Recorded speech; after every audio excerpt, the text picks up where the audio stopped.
માધવમ માધવમ ચાંતરેણાંગના માધવમ માધવમ ચાંતરેણાંગના અંગના મંગના મંતરે માધવમ અંગના મંગના ચાંતરે માધવમ અંગના મંગના મંતરે માધવમ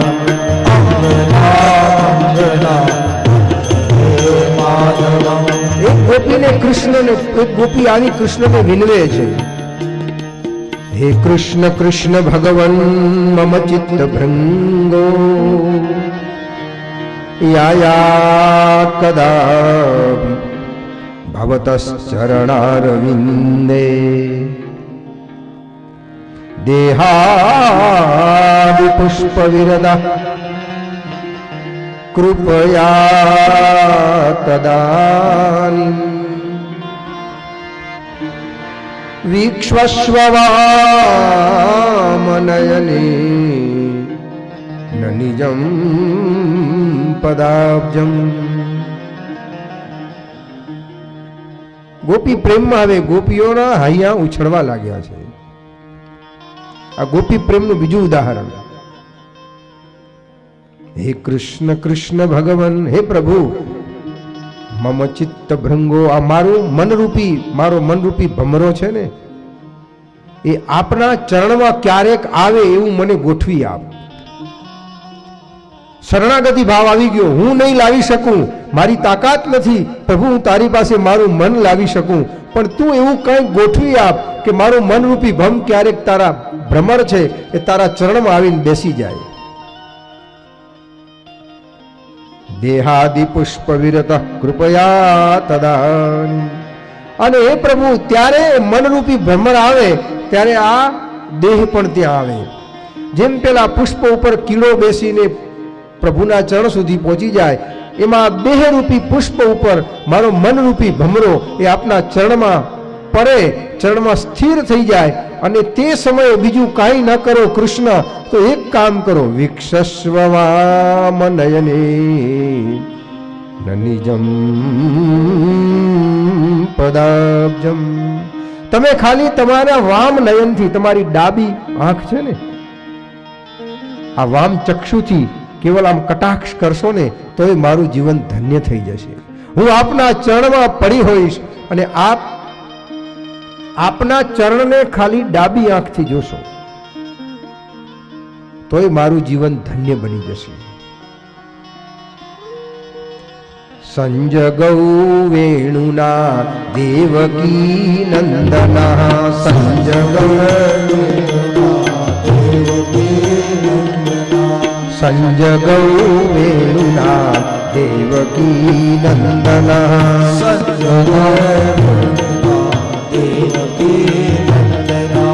અંગના મંગના અંતરે માધવમ, અંગના મંગના મંતરે માધવમ, માધવમ માધવમ ચાંતરેણાંગના, માધવમ માધવમ ચાંતરેણાંગના, માધવમ માધવમ ચાંતરેણાંગના, માધવમ માધવમ ચાંતરેણાંગના, અંગના મંગના મંતરે માધવમ, અંગના મંગના મંતરે માધવમ, અંગના મંગના મંતરે માધવમ, અંગના મંગના મંતરે માધવમ, અંગના મંગના મંતરે માધવમ.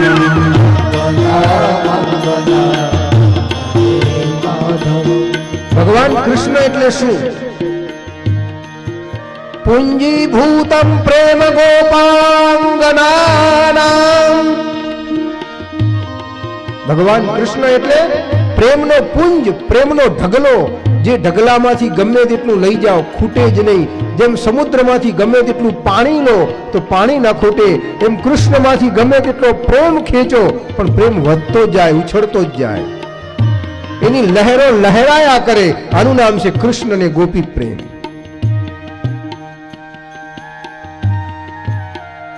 રાસ રમતા રમતા ગોપીને થોડો અહંકાર આવી ગયો. બેનો ઝુલાવા આવે ને લાલાને, પછી પહેલા આવ્યા હોય એમ થાય કે હું જ ઝુલાવું, હવે બીજા કોઈનો અધિકાર નથી. એટલે ભગવાન થોડી વાર માટે પારણામાં ખાલી એમનું મૂર્તિ હોય, સ્વરૂપ ચાલ્યું જાય. નિયમ એવો છે કે આપણે થોડું ઝુલાવ્યું પછી બીજાને લાભ આપવો જોઈએ, પણ આપણે નથી આપતા. આ સમજ આવી જાય ને એ બહુ મોટી વાત છે.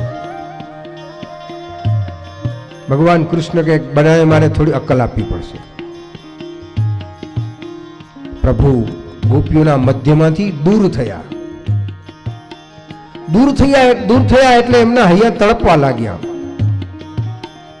સંયોગ અને વિયોગ પ્રેમમાં બંને ચાલે. એકલા સંયોગમાં મજા ના આવે. આપણે ત્યાં પદ્ધતિ શું હતી કે વર્ષમાં એકવાર બહેનોએ પિયરમાં જવાનું, એટલે પ્રેમ વધે. હવે પિયરમાં જતા નથી એટલે બે ઝઘડ્યા કરે.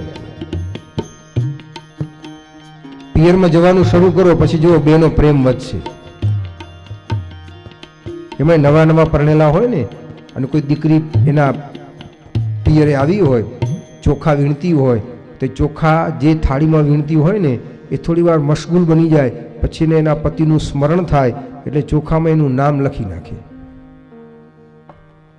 એને એટલું બધું મગજમાં હોય એના પતિનું સ્મરણ કે એ દેહાધ્યાસ ભૂલી ગઈ હોય અને ચોખામાં નામ લખે.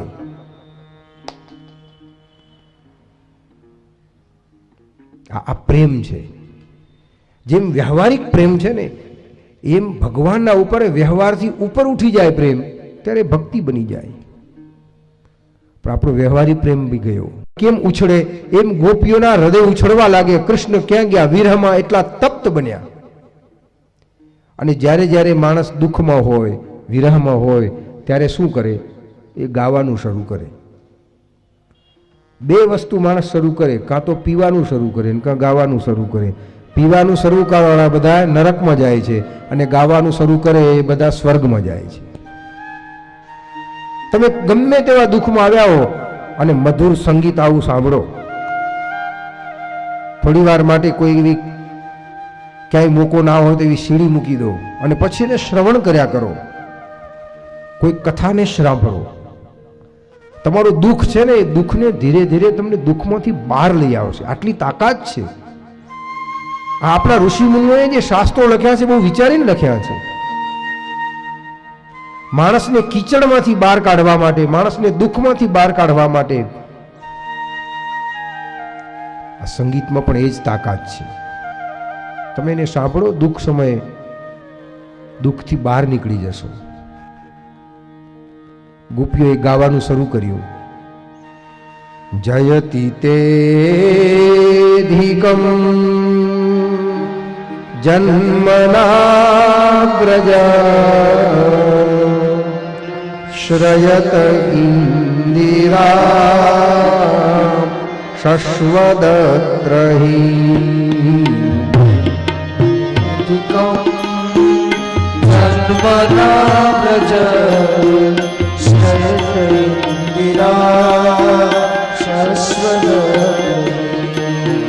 દૈત દૃશ્યતામ દિક્ષુ તાવતા વૈધૃતા તવ ત્વામ વિચિન્વતે.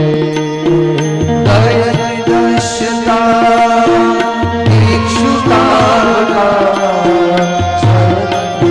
તવ ત્વામ વિચિન્વતે. શરદુદાશયે સાધુ જાત સરસિજોદર શ્રીમુષાદૃશા.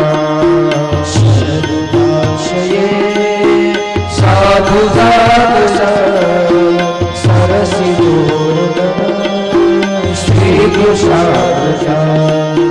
સુરતનાથ તે શુલ્કદાસિકા વરદલિગ્નતો નેહ કિંમદા. સુરતનાથ તે શુલ્કદાસિકા વરદલિગ્નતો નેહ કિંમદા. વિષજલાપ્યયા राक्षसा वर्ष मारुता वैद्युतानला बाल राक्षसा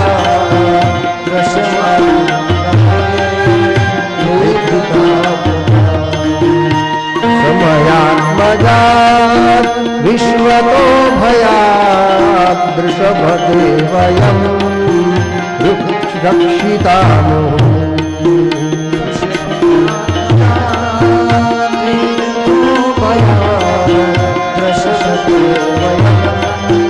रक्षिता। આ ગીતનું નામ છે ગોપી ગીત. ભાગવતનું પ્રસિદ્ધ ગીત ગોપી ગીત. અનેક સ્તુતિઓ સુંદર છે, પણ આ ગીત છે. એનો છંદ કનક મંજરી છે. કનક એટલે સોનું, મંજરી એટલે ધતુરો. જેમ સોનું જોઈને માણસને નશો ચડે ને, જેની પાસે સોનું બહુ હોય ને એને સોનાનો નશો હોય.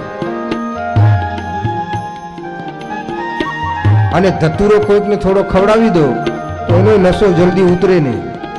ખાજો નહીં, હા, ખવાય નહીં ધતુરો. પણ એ છંદમાં છે, આ કનક મજરી છંદમાં જેમ પેલો નશો ચડે એમ ગોપી ગીતમાં આજ ગોપીઓને ભગવાનનો નશો ચડ્યો. અને ગોપી ગીત ગાય તેને પણ નશો ચડે. આપણે થોડોક રસપાન કરી પછી આગળ વધીએ. જયતી તે અધિકમ વ્રજ. હે પ્રભુ, આપ આવ્યા ને ત્યાર પછી આ વ્રજનો જય જયકાર થયો, વ્રજનો મહિમા વધ્યો. બાકી વ્રજને કોઈ જાણતું નહોતું. જન્મના વ્રજ એટલું જ નહીં, પણ થયું શું? શ્રયત ઇન્દિરા ઇન્દિમ ઐશ્વર્યમ રાતિ દદાતી ઇતિ ઇન્દિરા. જે ઐશ્વર્ય આપે એને ઇન્દિરા કહેવાય. રામાયણમાં એક પ્રસંગ બને છે.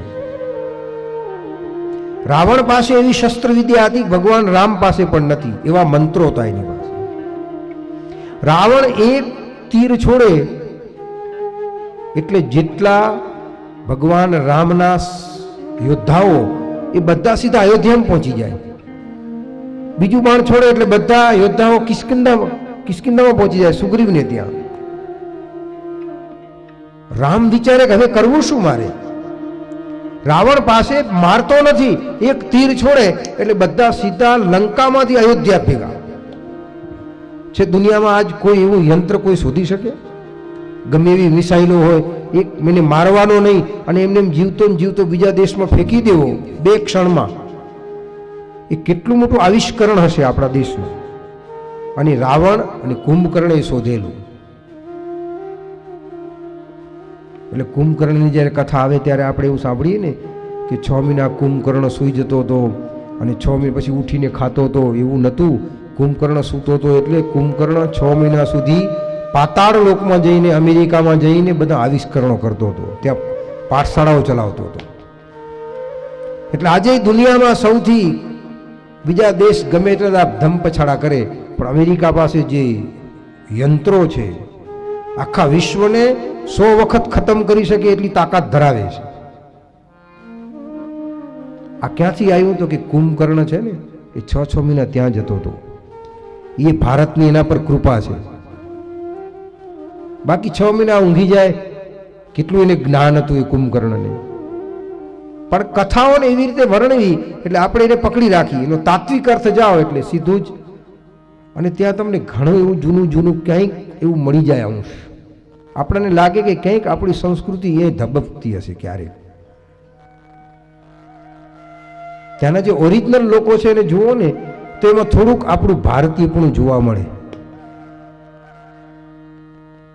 હજારો વર્ષ થયા હોય, ભગવાન રામને 12,000 વર્ષ ઉપર થયું, તેમાં કેટલું બધું બદલાઈ જાય. અહીં 12 વર્ષમાં આખું સુરત બદલાઈ ગયું છે. તો પછી 12,000 વર્ષમાં બદલાય કે નહીં? ધબકતું થઈ ગયું સુરત. પણ એટલી જ કંજસ્ટર થઈ ગયું, ગીચ વધી ગઈ, ગીચ. બાકી એનું નામ જ સુરત છે. જે સૌંદર્યવાળો હોય ને સુરત કહેવાય. અને એ સૌંદર્ય સાચવવું એ તમારા હાથમાં છે. એક બાણ મારે અને ત્યાં જાય ત્યારે ભગવાન રામ પૂછે હવે શું કરું?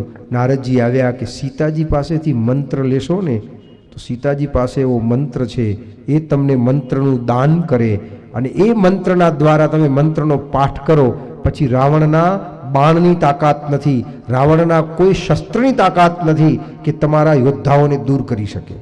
એનું નામ છે ઇન્દિમ ઐશ્વર્યમ રાતિ દદાતી ઇતિ ઇન્દિરા. અને ઐશ્વર્ય કહેવાય, સંપત્તિ ના કહેવાય, આ ઐશ્વર્ય કહેવાય.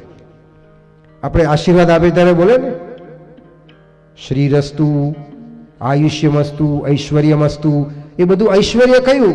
તો આ ઐશ્વર્ય ભગવાન રામને ક્યાંથી મળ્યું? તો કે સીતાજી પાસેથી મળ્યું.